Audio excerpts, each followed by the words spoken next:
আসসালামু আলাইকুম। কেমন আছেন সবাই? আশা করছি সবাই আল্লাহর রহমতে অনেক ভালো আছেন। প্রায় ৪ সাড়ে ৪ বছর পরে আমি যাচ্ছি আমার দাদুর বাড়িতে। আসলে আমার দাদুর বাড়ির ডিসটেন্স খুব বেশি না। আমাদের বাসা থেকে প্রায় ৪০-৪৫ মিনিটের মতো লাগে। এরপরেও আসলে নানান ব্যস্ততার কারণে যাওয়া হয়ে ওঠে না। তো এইবার তো গেলাম, সাথে হচ্ছে আমার হাসব্যান্ডকে নিয়ে গেলাম। ওরও এই ১ম আমাদের দাদুর বাড়িতে যাওয়া। তো দাদুর বাড়িতে গিয়েছি আর টুকটাক এই ভিডিওগুলো শেয়ার করলাম আরকি। এছাড়া তেমন কোনো ভিডিও ওইখানকার করা হয়নি। কারণ সবার সাথে গল্প করতে ব্যস্ত ছিলাম, তাদের সাথে সময় কাটাতে ব্যস্ত ছিলাম। কারণ এত বছর পরে যেহেতু গিয়েছি। তো এই তো আমরা আমাদের জায়গাগুলো একটু ঘুরে, ঘুরে দেখছিলাম আর একটু ছবি ভিডিওগুলো তুলছিলাম আরকি। গ্রামের পরিবেশ কিন্তু অনেক, অনেক সুন্দর। যার জীবনে ভালো লাগে না তারও ভালো লাগবে আমার মনে হয়। আর কি বলবো, চারদিকে এত সবুজ দেখলেই ভালো লাগে। আর আমাদের এদিকে তো বাড়িঘরে ভরা, কোথাও এক টুকরো সবুজ খুঁজে পাওয়াও দুষ্কর। তো এটা কিন্তু আমাদের পুকুর। এখান থেকে আজকে আমরা যাওয়া উপলক্ষে মাছ ধরা হবে।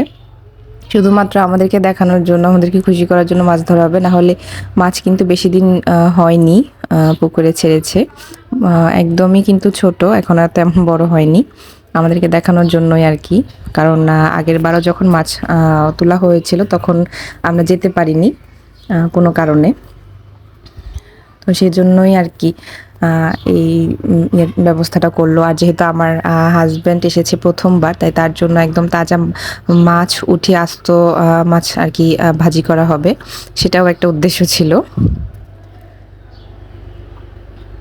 মাছগুলো কিন্তু এখনো একদমই ছোট। আমরা গিয়েছিলাম একবারে সকালে। তো যাওয়ার পরে আমাদেরকে নাস্তা-টাস্তা দেয়। এরপর আর কি পুকুরের এখানে চলে আসি। খাবার-দাবারের কোনো ভিডিওই কিন্তু করা হয়নি। আমি জাস্ট আমার দাদুর বাড়ির একটা মেমোরি আমার সাথে নিয়ে আসতে চেয়েছিলাম। যেহেতু দাদা-দাদি নেই, আমার আব্বারা ২ ভাই, ২ বোন ছিল। আ ২ জনই মারা গিয়েছে। মাছ ধরা দেখে এসে কিন্তু আমরা হচ্ছে রুমে একটু রেস্ট করি। আর আমি এখানে বাইরে একটু দেখছিলাম, এই সামনের জায়গাটুকুও কিন্তু আমাদের আশেপাশে অনেক পরিমাণ গাছ লাগানো হয়েছিল। বিভিন্ন ধরনের সবজির গাছ, আর এত সুন্দর, সুন্দর করে এগুলো ধরেছিল, এত ভালো লাগতেছিল বলার মতো না। তো আমরা দুপুরে খাওয়া-দাওয়ার পর বিকালে একটু চা খাই। যদিও অনেক গরম পড়েছিল, তাও তো চা খাওয়াটা আর মিস করা যায় না। এদিকে আমার কাকা কিন্তু পিয়ানো বাজিয়ে আরকি গান শোনাচ্ছিল।